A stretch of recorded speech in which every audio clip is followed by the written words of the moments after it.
The Ranger is finally usable in Dungeons & Dragons. It is long since we had any hope. Before we pick our favorite enemy, be sure to hit that subscribe button so you get the latest fantasy and tabletop news. Wizards of the Coast has unveiled its Expert Classes One D&D playtest, which covers the Bard, the Ranger, and the Rogue. For the record, the expert class name isn't a signifier that you need to be a D&D expert to play the classes. It's a reference to all three of those classes having expertise as one of their class abilities.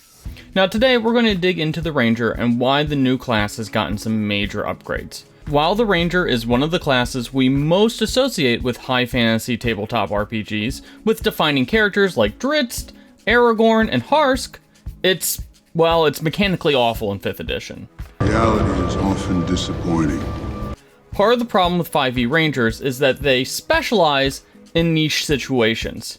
Favorite enemies only worked against one type of creature. Natural Explorer only worked with one type of terrain. And spellcasting, well, it was extremely limited and required players to basically choose specific spells in order to be useful in combat.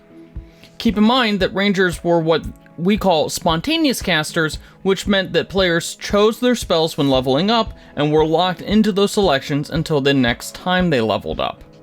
So to combat the Ranger's limited usefulness, the new playtest made several key changes. First and foremost, Rangers are now prepared casters. They choose what spells they want at the end of a long rest, and they can swap them out the following day.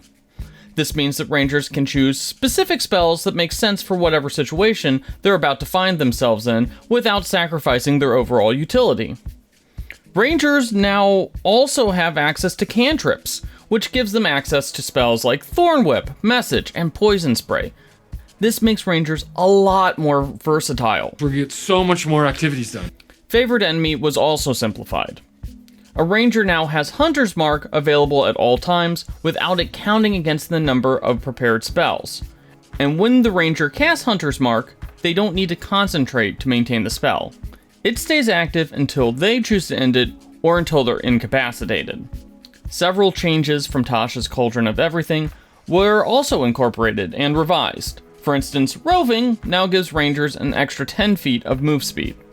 Tireless was also tweaked, with the number of hit points being regained based on proficiency bonus instead of wisdom modifier. Also, Hide in Plain Sight and Vanish were also combined and simplified into Nature's Veil, a new ability that allows a Ranger to turn invisible at the cost of a spell slot.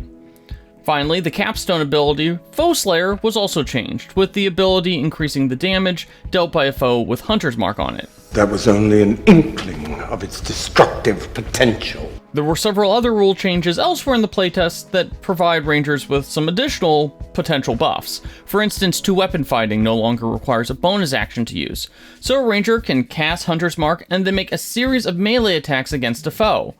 Rangers can also now take multiple fighting styles, as fighting styles are now a feat.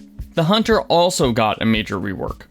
For instance, Hunter's Prey now only offers the Colossus Slayer ability instead of offering 3 choices, with Colossus Slayer being the one that you really should take. There's also a new 6th level ability called Hunter's Lore, which reveals a creature's weaknesses, resistances, and immunities when they're marked by a Ranger with Hunter's Mark. Most notably, and this is a pretty cool new mechanic, a Hunter can now downcast Conjure Barrage when they reach level 10. This means that they can cast Conjure Barrage as a 1st or 2nd level spell at the cost of 1 or more damage dice, depending on what level spell slot they use. At my signal, unleash hell. Overall, the Ranger is a lot more versatile in the playtest, with revisions that are built on what was made in Tasha's Cauldron of Everything to bring the class back into prominence. What do you think about the Ranger changes? Let us know in the comments section, and be sure to like this video and subscribe to the character sheet.